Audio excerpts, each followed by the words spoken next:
Today is Monday, August 20th. The special meeting of the Board of Commissioners is called to order. Will the city clerk please call the roll? Vice Mayor Weinstein, Yes, here. Commissioner Hodges, Here. Commissioner Oakley, Here. Commissioner Douther. Present. And let the record show that the mayor is absent tonight and the absence is approved. Thank you, City Clerk. We do not have on the agenda sheet a approval of the agenda for tonight, but I have been asked if we can have a consensus to put the approval of the agreement between the City of Madeira Beach and John's Pass Seafood Festival first, above the ordinance 2018-09. So may I have Yes. an opinion of each of the board to? Yes. Yes. Okay. Okay, so we will place the approval of the agreement between the City of Madeira Beach and John's Pass Seafood Festival first, and that, okay. Okay, now we have the next item is the public comment before we get to our real agenda. We encourage, of course, public participation, and if you're addressing the commission on any topic not included on the agenda, please step to the podium, state your name and full address for the record, and please remember you are limited to 3 minutes. Do we have any public forum participants? No? The public forum is now closed. Okay. We'll proceed with approval of agreement between the City of Madeira Beach and John's Pass Seafood Festival, and I think that's Jay Hatch, right? All right, good evening, Vice Mayor, Commissioners. Before we get started, you guys were provided with an updated packet, so I've got a few changes that I have to verbalize just so folks are aware. First off, in the addendum, item number 2, there's a section, there was a typo, so it now reads as well as following the word statement. I think it said and as, and that has been changed. Additionally, in the addendum, where it requires the 2017 P&L statement, that now reads 2018 P&L statement. The fee schedule section, the parking amount at the top of the page was changed from 30,000 to now reflect the actual number that we spoke about last time, the 31,000. Let's see, it was. Where are you talking about? Where are you in this package? Well, the first part was the addendum page, The attendant of what? which is going to be the third attachment. At the top of it, it's called items needed. So right there at the very bottom left, it says 2018 profit and loss statement. We provided, or I provided the initial one. It said 2017. We just updated that for the proper wording. And then the fee schedule, which is this one is the schedule of city payments page. Okay. The very top said 30,000 initially provided. It's 31,882.43. And then we updated the deposit amount to 2,000 instead of 1,500 to reflect the 4 days. I believe that was actually brought up that it's 1,000 a day, so I have to double check that in the fee schedule. It is 1,000 Yeah. days. So it'll say 4,000 instead of 2,000 just for the security deposit. Okay. And then the dumpster quote, that was updated to reflect a 3-yard dumpster.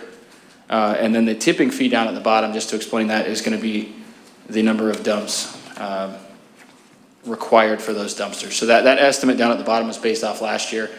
That could fluctuate either direction depending on the attendance at the event. And then we added the attachment, Seafood Fest application. And then I added the final attachment, which was the 2014 Seafood Fest Pinellas County Sheriff's Office after action report. The reason I did that is it has a line specifically mentioning a recommendation from the Pinellas County Sheriff's Office to utilize the South Beach lot for parking, or not parking, for the bus turnaround to avoid any safety issues. Madam Vice Mayor, if I may, also with regards to the application that's attached to the packet, the reason that the application is blank is that the items that would be communicated here in the application, staff did not fill out that information or did not request that the vendor complete the application as we were waiting for direction from the board with regards to the terms and conditions of the agreement. Once and if the board proceeds forward with the agreement as recommended by staff, that information would be completed, and then we can email that to the board once that is provided. Also, the cost estimates that is provided here, I think, shows a total balance due of $10,916.26. Realistically, this should be the City of Madeira Beach events fee estimate, because we know that once we have the event and we true up what the actual costs are, those are the costs that are going to be remitted from the vendor to the City of Madeira Beach. Also, what we'll do is we'll make sure that the cost for staff, the billable hours, that it's consistent with our billable hours for public works, sanitation, fire, etc. So we'll make sure we reconcile that, and then once we complete the arrangement, we'll have all the information in there and provide that to the board as part of the after action report, or the after event report, and the P&L statements that will come before you for consideration in the future. So the schedule of payment sheet still is not accurate. The schedule of payment sheet right now, the modification has to be the deposit amount. We have to reconcile that with the fee ordinance, and we believe that it's $1,000 per day as stated by Yes. Commissioner Oakley, so we'll confirm that. And then we have to confirm the sanitation staff billable rate as well as the public works staff billable rate to include for benefits and salary costs, etc. So this realistically, and what I would recommend when we have the discussion about our fee, or not our fee ordinance, but our special events ordinance and those types of things, that we look to even modify some of this documents, because this should really be an estimate as opposed to that these are the hard fees that the applicant is expecting to pay, because this may vary, like the director said. The tipping fees, that's subjective on how many times we have to pull the dumpsters and it has to go to the county. And then the billable rate for EMT and fire department, that will be, we'll know that cost after the event. How many staff does the chief need to put on site to be able to provide service? So a lot of this here, you know, there's things like the deposit that we know that's the fee for X, but a lot of this is going to change and modify, but we can give you a projected amount, and then at the end, once we true up, we can give you the final cost for the applicant. So Jay, I have a question. So isn't it true that by Thursday or Friday of this week, which will be exactly 60 days before the event, what are we going to have that's totally complete and accurate before that time? 60 days before, because we are due stuff 60 Yes. days before, right? Well, and she has provided me with an actual like the application. The review part of it, we haven't, isn't done because we haven't had a staff discussion on it quite yet, because and until we had this discussion, there was no need for that. As far as all this other stuff, she actually, within the addendum, she provided me about 5 minutes ago, pretty much 3/4, if not, more of the information that we're asking for. So this arrived today to me, so this will be part of that as well. And then again, this is effectively it's an estimate. With, the fees, so like the $25 staff hour per fee, that's the listed fee in our ordinance as a staffing fee is $25 per hour. So if the billable rate is what we're gonna go with, then we've got to change. But this is an estimate based off of what we might have. The number actually came in much lower than this number last year. And then, the same thing with the deposit. The deposit, we're hoping to give the entire amount back to her because there's no damage whatsoever in the past. That was the perfect situation. So, I'll just adjust that number. The rest of it's the estimate. I worked through with the other departments on these numbers as well. So, estimate-wise, this is pretty, close as we think we're going to get. without actually having the event being out there working with them. Jay, isn't the EMT fee 97 an hour, not 90? I believe that did change. They changed to 97. Yes. Okay.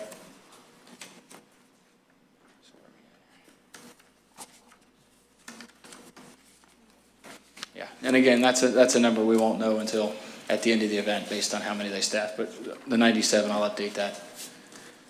And what we can certainly do is, once the application is completed and staff is able to do a cursory review of all the items, we can email that to the board as a completed packet. The reason that it makes this event different than other events is that in order to effectuate this agreement, it takes legislative action from the board. If we were bringing you another event to give you an update on or what have you, we would have all the information enclosed, but we did not want to move too prematurely until the board officially took actions to say, yes, we're going to enter into an agreement. And then at that point, we'll be able to put all the information as required per the policy to complete the arrangement. But obviously, the contractual agreement will govern the relationship, and then the costs that are specified in the fee ordinance will trump anything that would be in this contract. So if the fee ordinance says that it's $97 and the billable rate is $95, we would go with what the fee ordinance calls for, because that carries the power of local legislation, local law.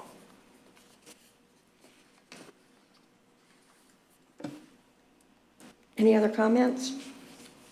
I'm still not really very comfortable with it, I guess, but I don't know how much more comfortable I can get with it, that we've seemed to have gotten this in, I guess, in such piecemeal, and get things at the last minute. But unfortunately, that is what's happened in the past with the Seafood Festival. Okay, we never seem to to be able to put it together.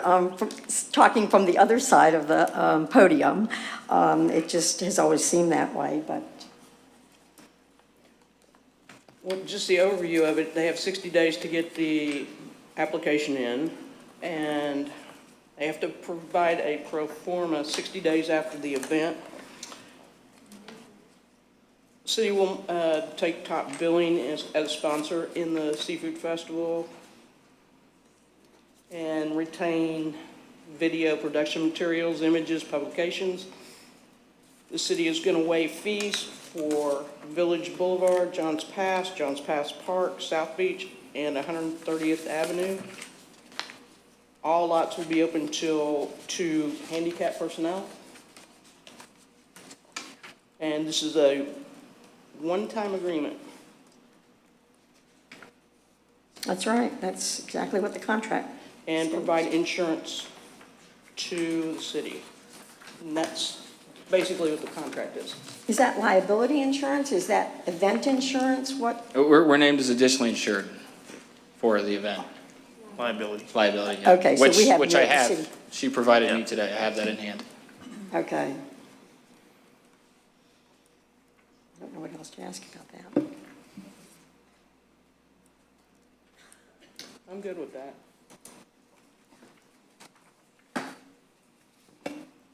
Any other comments from the board? Any comments, public comments? Public comment closed? Okay, I think we need to vote on the contract, correct? That's correct. Right. Will the city clerk please call the roll on the, Somebody's going to make a motion. oh, I'm sorry, totally forgot that.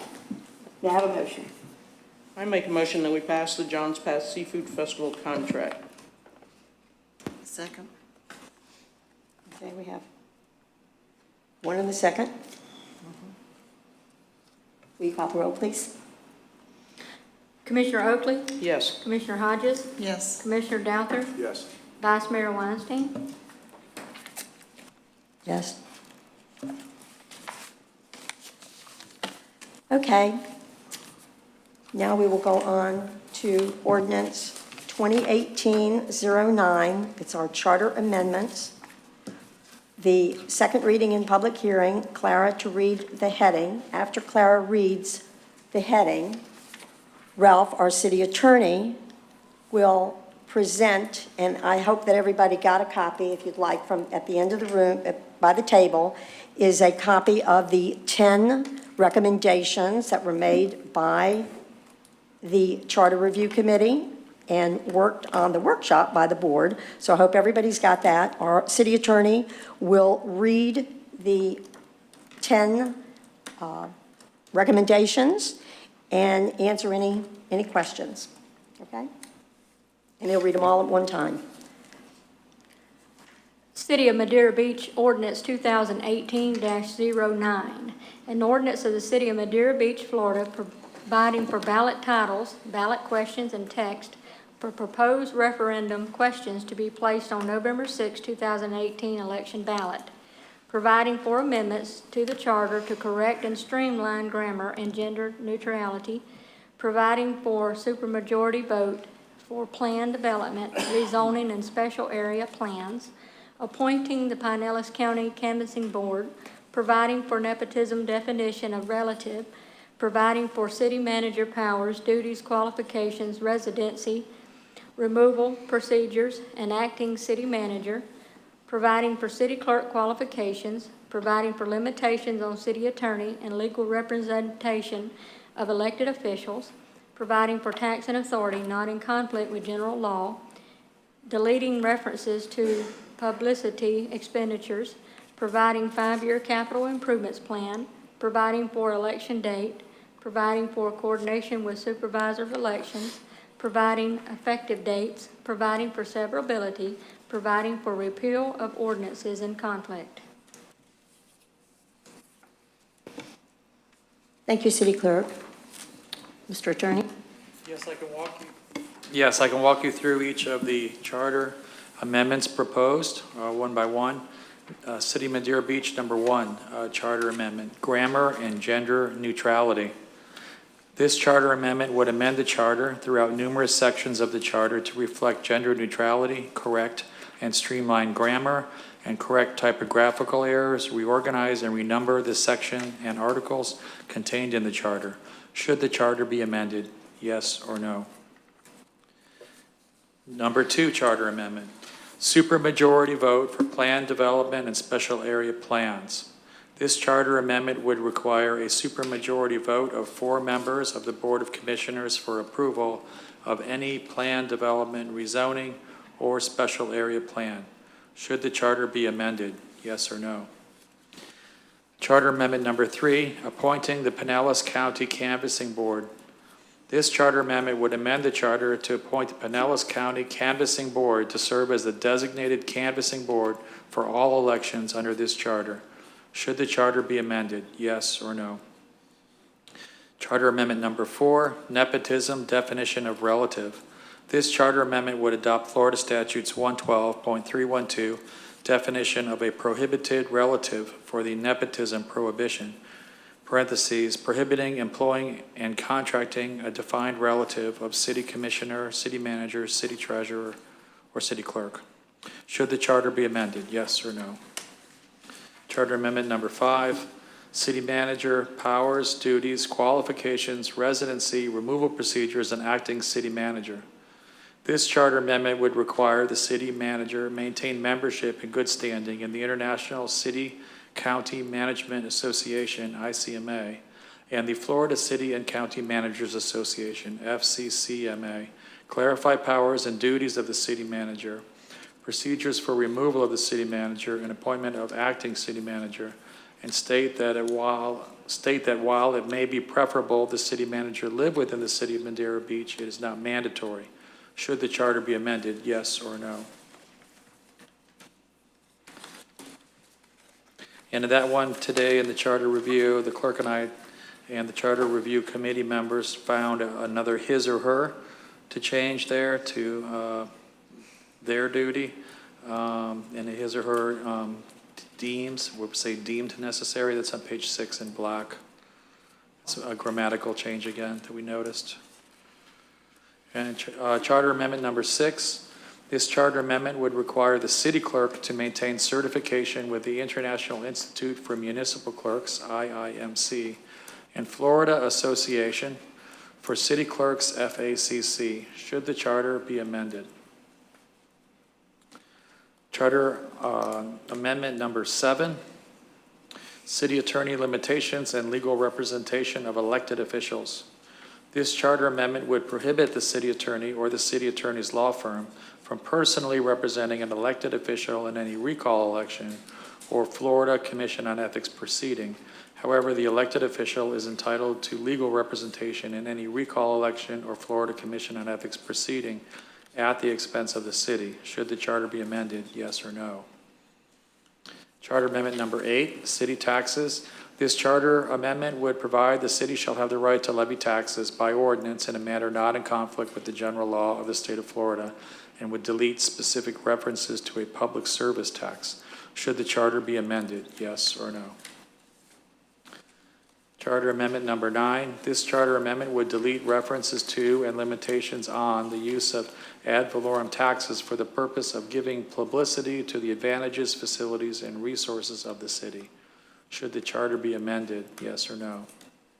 Charter Amendment Number 10, 5-year capital improvements plan. This charter amendment would require adoption of a longer 5-year capital improvements program each year instead of the current requirement for a 2-year capital improvements program. Should the charter be amended, yes or no? And those are the charter questions.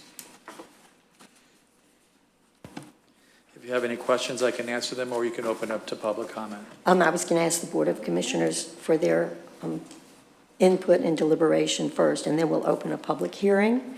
Do you have any other comments that you'd like to make, City Attorney? No, not at this time. We're at Okay. second reading now. Do you, City Manager?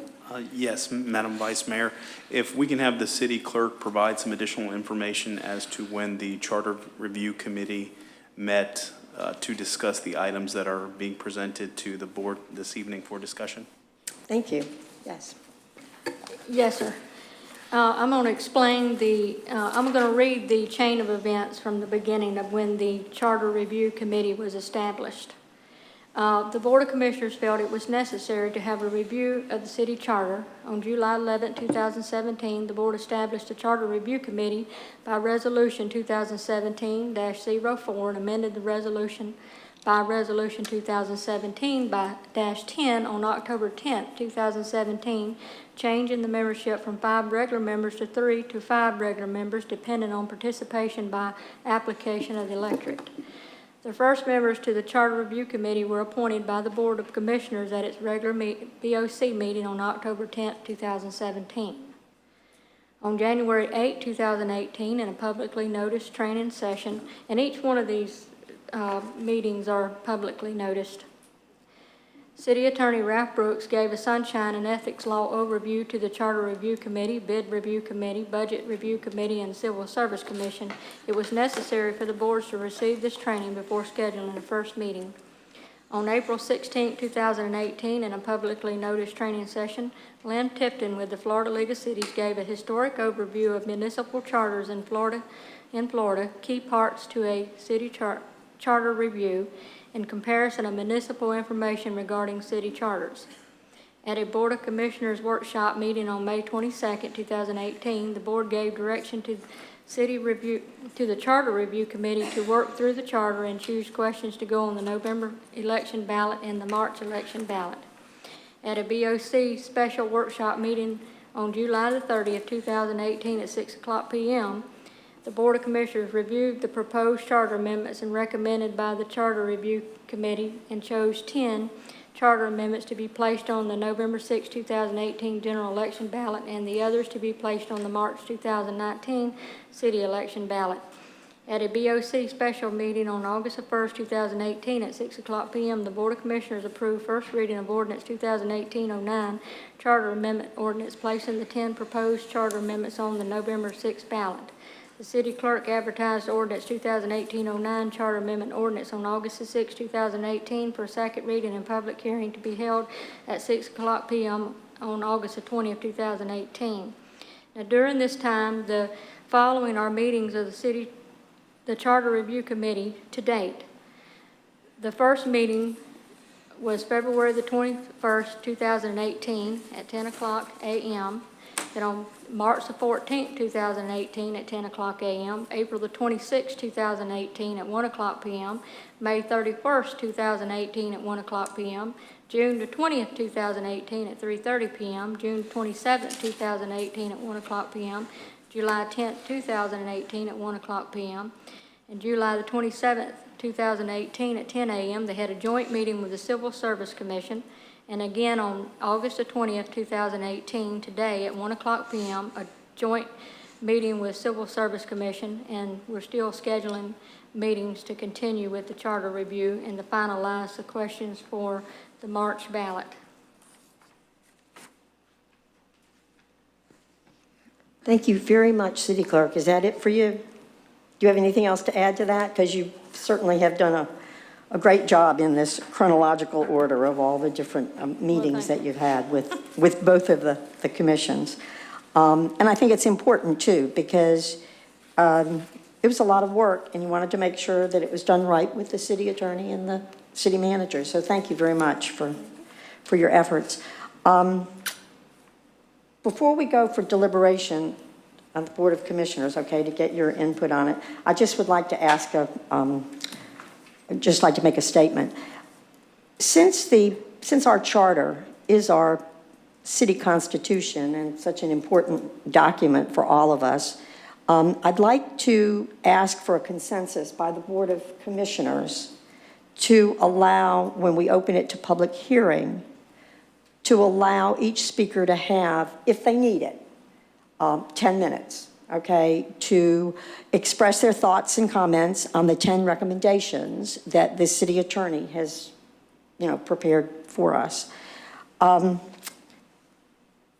a commissioner, just my own personal feeling, I'd like to ask anyone wishing to speak on any of the 10 items to please identify the item that you would like to speak on so the city attorney can get to it quickly and properly, and that you kind of give us a reason or tell us maybe why you were interested in bringing that up. Can I ask for a consensus? Is that all right to allow each speaker more than the 3 minutes? And Clara will be, our city clerk will be the timekeeper on that. I agree. Yes, that's fine. Is that okay? Yes. Okay. Okay, so let that be said, that we'll allow for that. So now for the Board of Commissioners, before we open the public hearing. I have a question. It was on number 2, the charter amendment for the supermajority vote for plan development and special area plans. What is the purpose for the supermajority? There's only 5 of us here, and in most cases it's a 3-2 vote anyway. So I don't understand why it's necessary to have it as a 4-1 supermajority. This plan amendment originated in discussions by the Charter Review Committee members who wanted plan developments to go to referendum of the voters. You cannot go to referendum of the voters on a development order, which would include a plan development rezoning. So as an alternative, less drastic measure than going to referendum on every rezoning to a vote of the electors, an alternative is to have a supermajority vote of the city commission. What it does do is it makes it harder for a plan development rezoning to get approved. You would have to meet with approval from 4 out of the 5 instead of just 3. So it does raise the bar higher for plan developments. You would have to please more members of this commission to get approved for a plan development. Plan developments allow deviations like height, intensity, and those issues. So that's what was of concern to members of the commission.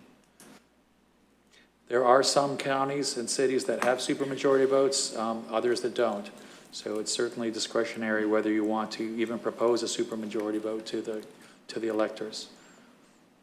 For example, Collier County requires supermajority votes for some of their rezonings and plan amendments and things.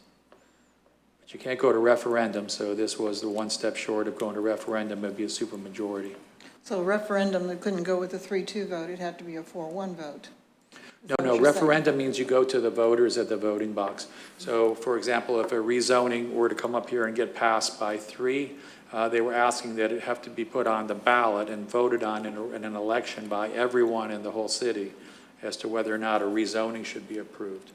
And that has been preempted by the legislature. You're not allowed to go to referendum on a rezoning. But they did not preempt supermajority votes. So if your city wants to have a supermajority vote on a rezoning, that is something that you're able to do, and it's not preempted by current law. So basically, what the state legislature's done is taking things out of our hand again, right? Exactly. Well, it started with hometown democracy, I think. Hometown democracy was going to make all plan amendments go to the voters. That was voted down by the people of Florida. But in response, the legislature says, well, we don't want many hometown democracies creeping up in some cities and counties. And so they preempted and prohibited referendums on rezonings. But they do allow supermajority votes on rezonings. I think the feeling was they wanted to set the standard higher for a rezoning, that it need everyone's approval, not just a simple majority of the commission, that almost all would approve. There isn't any cases supporting a unanimous vote, but there are cases supporting a supermajority vote. I think there's no cases on a unanimous vote. So I don't know that I'd feel legally comfortable supporting a unanimous vote, but supermajority vote, I think the courts would uphold. It has not been preempted by the legislature. They've tried a couple of times in legislation over the last 5 years to prohibit supermajority votes, and each time that has failed in the legislature. Florida League of Cities has advocated for home rule and the power to have supermajority votes. I agree. I agree with the supermajority. When I read it, I kind of liked it because I think it shows that it needs more than, I mean, a 3-2 is a 3-2, okay? It means that you still got 2 out of the 5 that, you know, are not comfortable with it. And I would feel more comfortable with the supermajority, so I liked it. Do you have any comments?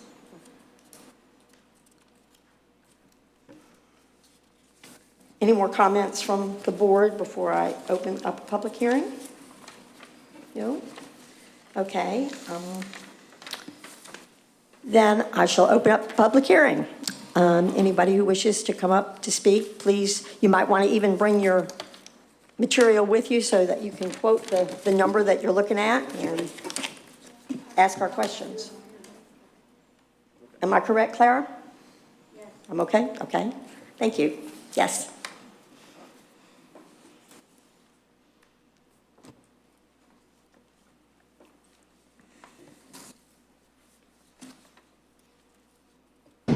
Robert Preston, 425 South Bayshore Drive, Madeira Beach. Seems like I spend a lot of time up here. The gender neutrality has a reason for it. That's item number 1. I see absolutely no need for a supermajority. Most of the country is on a majority vote, no matter what it is. I talked last time I was up here about our Constitution and the amendments to that Constitution. Simple majority in the House, 2/3 majority in the Senate. There's nothing more important than our United States Constitution. So I think you're way out on a limb on that, and I think you're going in the wrong direction. Canvassing board, that's pretty self-explanatory. That's pretty much what's happening now. Nepotism, that's plain and simple. City manager qualifications. So I just didn't look at this and say, hey, ICMA or FCCMA, you know, why do we need it or whatever. I called them and I asked the ICMA, what is your participation between all the city managers and county managers in the state, or in the United States, United States, 50%. So if you enact this, you eliminate 50% of the candidates that are potentially out there. Not that it's not a good deal, but you eliminate 50% of the candidates. The FCCMA, 60% participation. not 100%, 60% participation.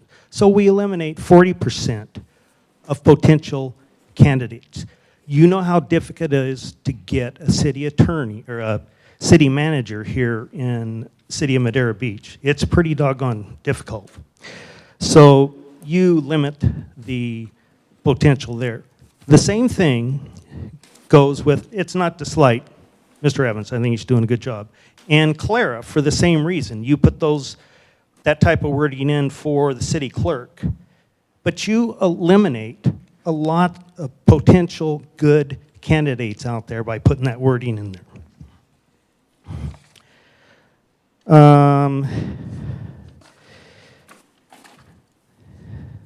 Clerk qualifications, attorney. Okay, we're all very familiar with this. The part in here about the litigation, and the city is responsible for the attorney fees regardless of the outcome of the case, is just ludicrous. If the person is found guilty, or in my case, if the recall would have been the other direction, then the respondents would have been responsible for that fee. But in the case, as it turned out, the city paid for their litigation. I think that's absolutely okay. But to change it so that no matter what, the city is responsible for litigation is just outrageous. I'm sorry about that. City taxes. That's pretty simple. It really doesn't have an explanation. One of the things about your questions is it's not really dumbed down to the public so that they can totally understand it. And I think that's a difficult thing because you have a lot of public that just don't understand the charter, period. And it needs to be simplified for them. I have to talk about my ignorance. I had to look at ad valorem tax. You know, why don't you simply say it's a sales tax? Because that's what it is. Yeah. Ad valorem tax is a sales tax or a value-added tax. That's what it means. I don't know if you're aware of that or not, but you don't say that. 5-year capital improvement plan, you have no explanation as to why we need that. I don't think it's a bad idea, but when you're presenting it to the public, tell them what the benefit would be if you're going to do that. You show no benefit. Why are we changing it? That's why you're not being very transparent to the public who are voting. I think that's one of the major issues that I have with that. So overall, you have to pass this ordinance. And I don't think the ordinance should be passed as is because there's things wrong with the items in the ordinance. I truly believe that. That I mentioned just now, I think there's some things that should be taken out or changed or not changed. The other thing is, I have to ask the city attorney, if this ordinance passes, do the citizens have any recourse if this ordinance passes? I'll answer other questions when you're done. I'm done. On number 8, it might be a good point to say this charter amendment would simplify the charter to provide that the city shall have the right to levy taxes. You could add those words in if you wanted to. It really does do that, and maybe the voters would understand that a little bit better.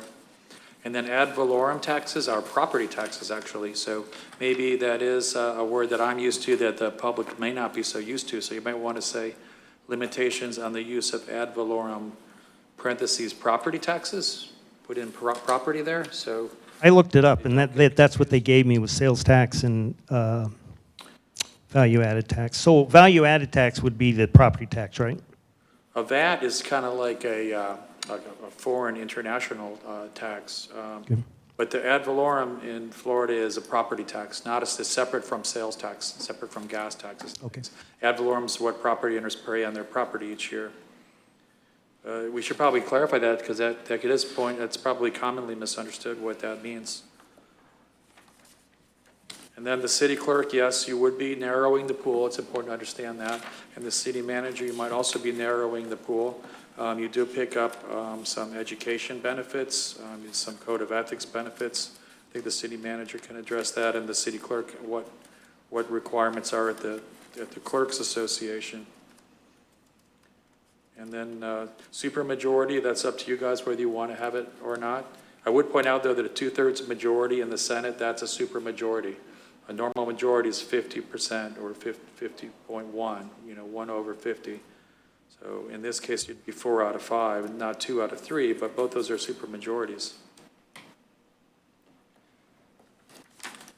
I think those were the main questions. May I say just raised. one more item, please, is that when you ran on transparency, and when you have meetings that are in the daylight hours, I've talked about this over and over and over again. When you have them before people get off work and are able to attend meetings in the evening after they've fed their kids or drove home from Tampa or drove home from Sarasota or wherever, and they get home and get a bite to eat, then they would be more likely to come to a meeting. But you have it in the middle of the day when people are working and they're trying to survive just to make a living, and you have these meetings. That's not very transparent, not at all. Thank you. Thank you for your comments.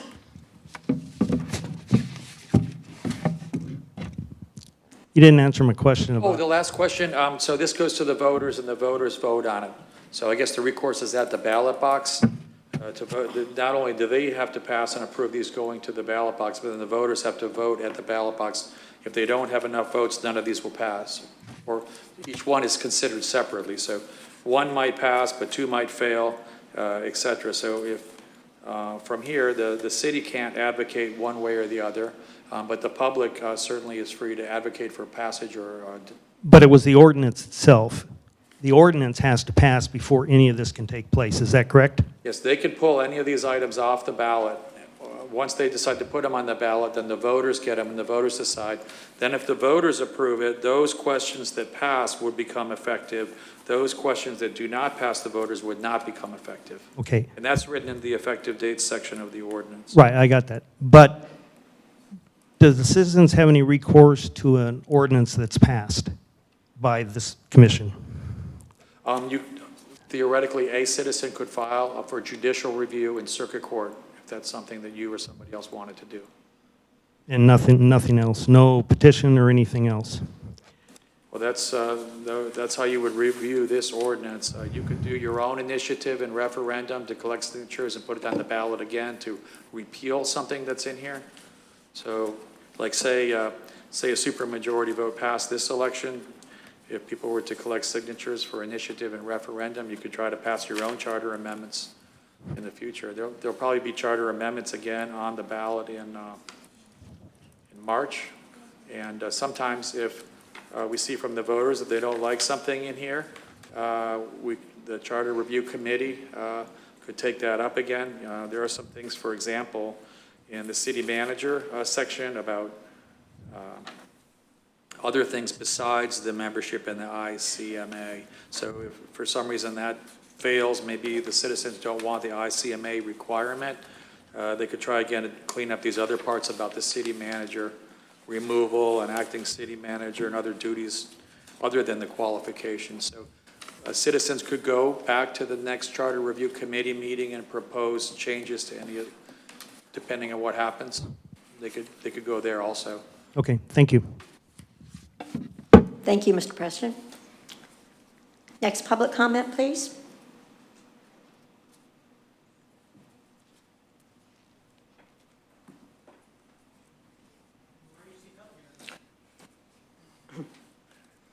You got time. Clara's our timekeeper. Thank you. Reese Noren, 363 Medallion Boulevard, your closest neighbor. Reese Noren, 363 Medallion, your closest neighbor. I was prepared to get this done in 3 minutes because I really couldn't get it done in 3 hours. I was appalled and shocked when I discovered what this ordinance really involved, because it's big. I mean, I don't like to use the Kia car salesman's terminology, but it's huge. It manages to sell cars, but I don't think we have the communications adequate to address this in this short a period of time. My concern is that this is too much, too fast, and being bulldozed through rather than being thought through. I like to believe I can think, and these items I was not prepared to discuss individually, even though I've read them individually. But what I'm here tonight for is to request that you not pass this tonight. I don't know what the rush is. It's been years since this charter's been amended, and if it doesn't make the November ballot, what's the rush? So I think the education of the electorate is as important as the items themselves. The merit of the actual item is probably in the individual's eye of viewing. Looking at the supermajority question as an example, I am a math major, and 60% is a supermajority as far as mathematics is concerned, so you don't need to have 80% to have a supermajority. And anytime you have a 5-man commission, I've been member of boards of directors with 5, and the nice part about that is a simple majority is also a supermajority because you have 60%. So it's not necessary to make it 80%, and what that smacks of to me, the elephant in the room there, is it puts a death grip on any development. It's virtually impossible to get an 80%. In my view, these are just my views, by the way. I'm not an attorney, and I don't propose to be one. So I am asking each one of you individually to look at this and see what the effect is to stretch out the period of adoption of change. These are far-reaching. We're not talking about changing the label on the toilet paper in the public restroom. We're talking about major changes that change the character of our government and how we operate, and they're contained in here. And my real concern, putting my finger on it, is we've all experienced a salesman that says, you got to do this now. You know, you can't, tomorrow morning it's too late. You have to make your decision now. And to me, that is trying to bulldoze something through that needs more thought, more time, more discussion, more education. I understand there are thoughts afoot to explain these after the ordinance is planned. I would like to see that done before the ordinance is passed. I think that's the important part. To me, I'm sure that you technically meet the requirements of operating in the sunshine. However, I don't think the spirit is there. This is not something that is conducive to good communications between the electorate and the government.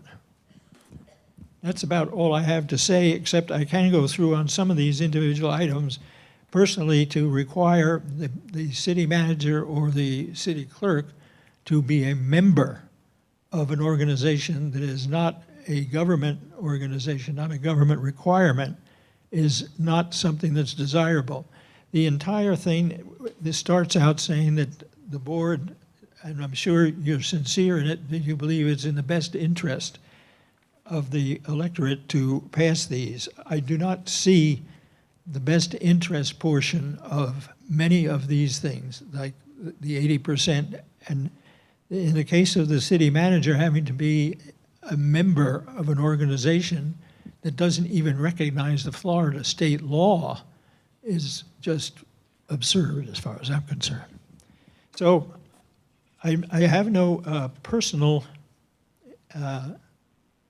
reasons for wanting to delay this, but I just think it needs more consideration. It needs more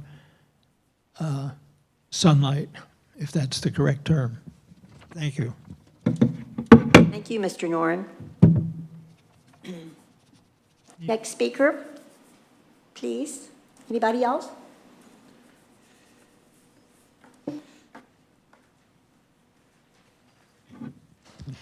Doreen Moore, 13019 Boca Ciega Avenue, and I just don't have questions, just wanted to make a couple of points of clarification because of the, I think our clerk did read off and to kind of assure our residents, those that are not necessarily here, but the comments that have been made earlier, that was an extensive list of meetings, as you had pointed out. They were held in the daytime. I understand Mr. Preston's concern about them being held in the daytime, but as someone who attended most, if not all, of those meetings, and also running a business, to ask me to come here and start a 2 or 3 hour meeting at 6 or 7 o'clock at night, you know, there's only so many hours in the day. And our full committee, there were many people involved on all of those different committees that were listed, not just the charter review. But the residents did contribute their time. They were publicly noticed. Everyone was encouraged to attend if they could. And, you know, there were minutes of those meetings. So I don't know how we could be more transparent and make that available. So the other thing is that I understand the concern about the education being after the fact that you've had first and second reading, but I think that there's a legal procedure that we have to follow. And that is the charter review. Everybody went through, they digested all that. We're bringing this as, it is a living document.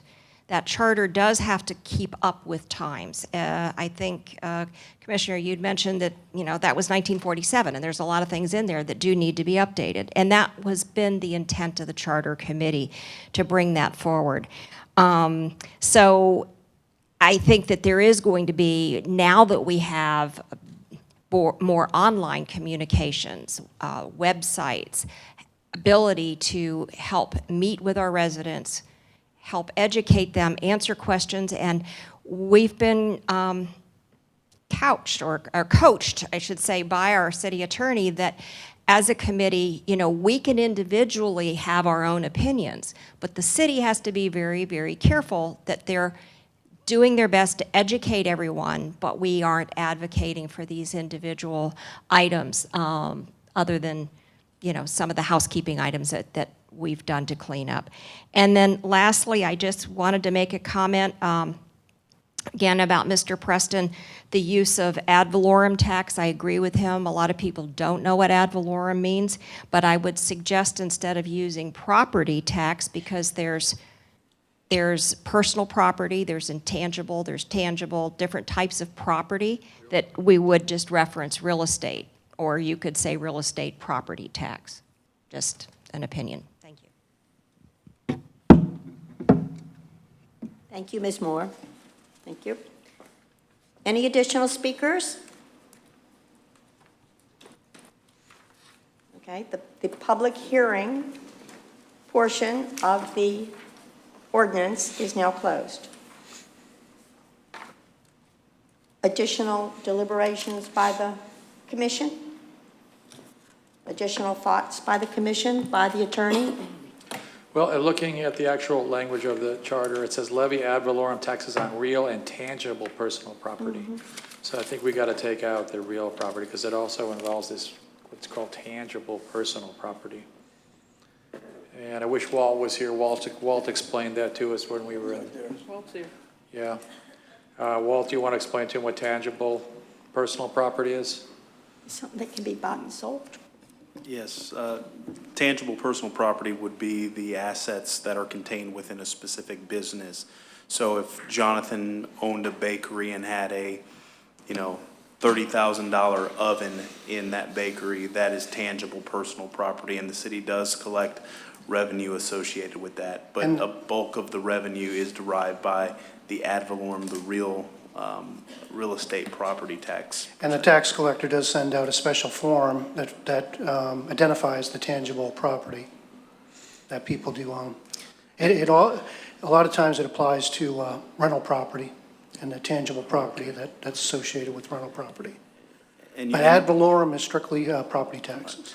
And also, you know, in medical facilities, x-ray machines, those types of apparatus are very costly investments, and so you benefit from those. So you get you get taxes from real property, and then you also get tangible personal property as well.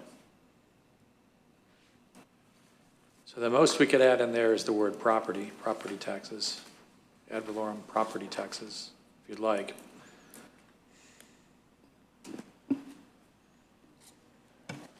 Okay. Any other thoughts? I would just like to thank the committee. I think they've done an excellent job, this committee and all the committees actually, but this one's done a very thorough job of going through there. And I actually think there's too many things to go on the agenda or go on the November ballot, but everybody else seems to think that they should. So that's where I'm standing on it. But thank you all. You know, the only thing that, in talking about the supermajority, you know, I kind of look at that and that we all know the state's trying to take, you know, home rule away from us. And if we don't do that, then, you know, basically anybody can come in and do whatever the heck they want to do, wherever they want to do it. And that, to me, scares me to death, you know. If somebody wanted to take and put a gas station wherever they wanted to put it, you couldn't stop them. You know, so I think it's very, very important to have the supermajority on that. You know, and I think like it was spoken that yeah, it's going to be hard to get 4 out of 5 to agree on something. I agree. You know, and like Nancy said, you know, mainly 3-2 most of the time or whatever. But you know, I think we have to look of, you know, that we have some control of the city, that people aren't just putting whatever they want wherever they want. You know, and I think the supermajority, if I understand it correctly, kind of controls that a little bit. Is that correct, Mr. City Attorney? Yep, they'd have to convince 4 out of the 5 commissioners that their project is a good plan development project to get the votes to pass, instead of 3. And I like that because I think it puts the onus back on the citizens to become educated into what the community wants, and then it takes further the commissioner to come before the other commissioners to use what they've learned, you know, to bring it forward.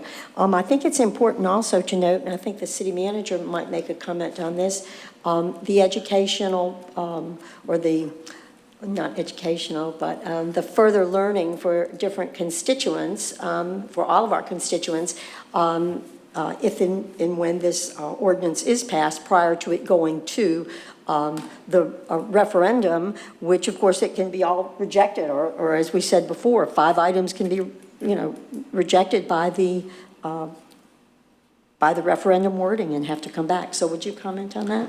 Absolutely, Madam Vice Mayor. What staff is going to be doing is putting together a communications and marketing plan with respect to informing the electorate of the ballot initiatives. And the state statute is very explicit with regards to the way in which the city must communicate. We have to state the facts and we have to state the impacts, but we cannot encourage folks to vote one way or another. So what we are going to do is, in order to promote additional transparency and buy-in from the board, what we want to do is bring in an item to the board as part of your workshop to see the communication strategy, outline our plan of attack, and see if there is any comments or remarks or perspective the board can provide to staff as it relates to our communication strategy. But we are going to be going in high gear to make sure that folks know that we are on the ballot. One of the concerns that staff has, and I think it's been communicated in this chamber abundantly, is voter fatigue and making sure folks know that we are on the ballot and what is on the ballot and what's the impacts associated with that. So you can anticipate at your, probably at your August workshop, if not, we may even call a special workshop to discuss the communication strategy and the items that we're going to put forward so the public sees and you can provide us some additional insight. But that is going to be a major focus for us over the next couple of months, voter education.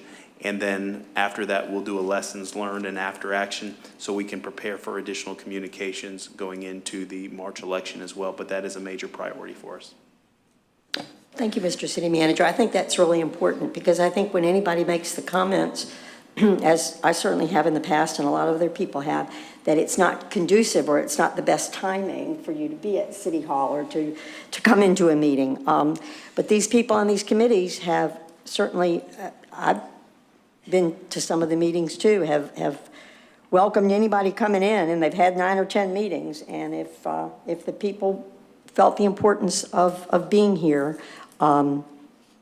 you can make the effort. You might not be at all the meetings, but I think that will be very helpful is in the education, because well, it would be just very helpful. My comment is the fact that I understand the charter was in need of being updated because it's been quite a while. My concerns are the fact that there are a lot on the ballot, and I've heard people ask me about that. You know, it's a lot to read, and a lot of people have brought that up to me. Another thing, too, is the fact that I don't understand why we have to push this through at this time. I think that we should really look at it closely and put it on the March election. Why do it for November? What's the hurry for November? Why can't we just wait and do it in March?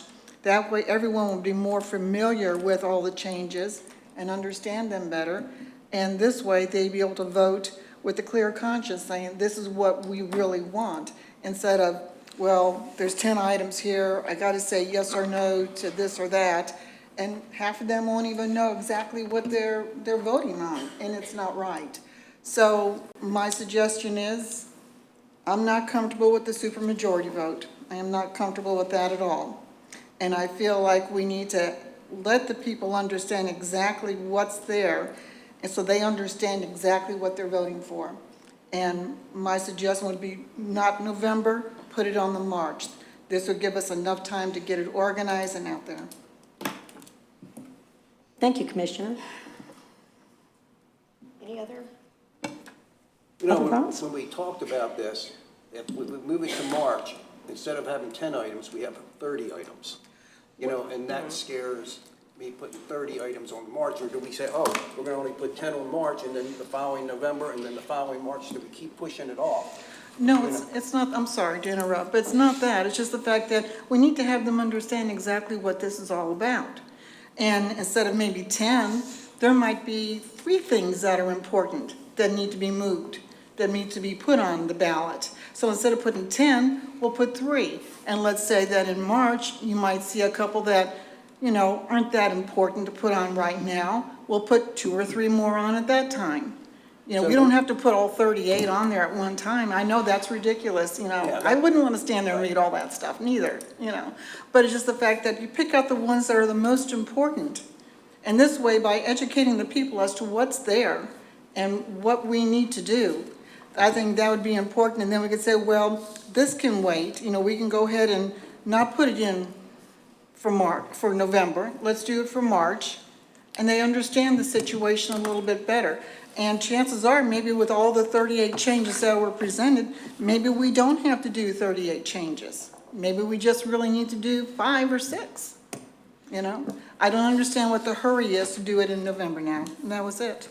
Why are you calling it in a hurry? I mean, we've got 2 months to educate Right. the people. I mean, But we're gonna be passing, if we pass this tonight, right, we're but gonna start educating the people tomorrow? I thought it was happening very soon. Jonathan, what is your timeline? What we would do is, if this item is approved tonight, I will get with staff first thing tomorrow, and then we would start putting together components for our communications and marketing plan. What we will possibly do is add our communication strategy onto the workshop that the board has scheduled for August 28th, show you conceptually what staff is moving forward with, and I would anticipate the first week of September, we're starting to put out information and literature, scheduling community workshops, looking to put together mailing pieces. So we will be able to understand the scope and the breadth of the marketing strategy at the 28th workshop. And at that point, the board can provide us additional information. If there's anything that you would like for us to explore, that will be the opportunity to discuss that. But we did want to share with you conceptually where we are on the marketing strategy and get your opinion and feedback, because we don't want to miss something that you may think is an important way to educate and inform our community. So having you take a look at the communications and marketing strategy, you may be comfortable with staff's first go at it, and then we'll move forward with that, working with the city attorney to put together a layperson's interpretation of the ballot initiatives, looking to do mailing pieces, social media, our website. There's going to be a litany of different things that staff's going to have to deploy to educate folks in this window. But I would hope that first pieces of literature will start in the first week of September. Communications would start in the first week of September. And remember, we're not talking about 38 items or 20 items. We're talking about 10 items that out of the 20, the other 10 will be on the March ballot. But we've had over probably 10 or 11 scheduled, noticed meetings with regards to these changes. So it's not that anybody's pushing it through. We also met. Pardon? We also had a meeting. That's correct. We right had there, our every single one. workshop on July 30th, I believe it was, at our July 30th workshop to also go through it. And then we had our first reading, okay? So this second reading is certainly not, in my opinion, hurried through. And I'm a pretty slow person, so if I don't think it's, if I don't feel like it's being pushed, I just don't. Any other comments by the board? Once again, I don't think it is either, and I think, if the residents don't understand it or don't agree with it, then they can always vote no. If I go to a ballot and I don't understand something totally, I just always go no, so I mean, Right. that's my understanding. I think the merits of the Charter Review Committee, it was composed of 5, 7 of y'all. Most everybody attended, all the meetings. And I think it was not a harem-scarum. It was very, very educated, and with the assistance of our city attorney at all meetings, I believe, to help move along, the clarifications, okay, of what it now says and what it will say. So I'm ready to vote on it. Does that mean you want a motion? Yes, I want a motion, please. I make a motion to approve ordinance 2018-09 on second and final reading. I'll second. Thank you. We have a motion and a second. Will the city clerk please call the roll? Commissioner Oakley, Yes. Commissioner Douther, Yes. Commissioner Hodges, No. Vice Mayor Weinstein. Yes.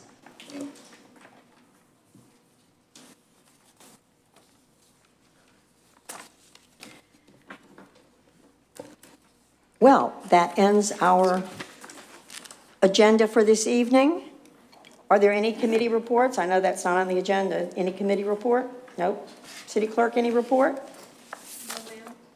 I did want to say that the whole process that we've taken so far is the first step of starting the educational process, in which I have to, with the ballot questions and all, I have to get them Spanish translated. What we put out there in English, we also had to put out there in Spanish. And so I'll, be working with the elections office on that next week. Thank you, City Clerk. Any comments, City Manager, for anything else? No, Madam Vice Mayor. Okay, well, it's 7:09, and I'll adjourn this meeting.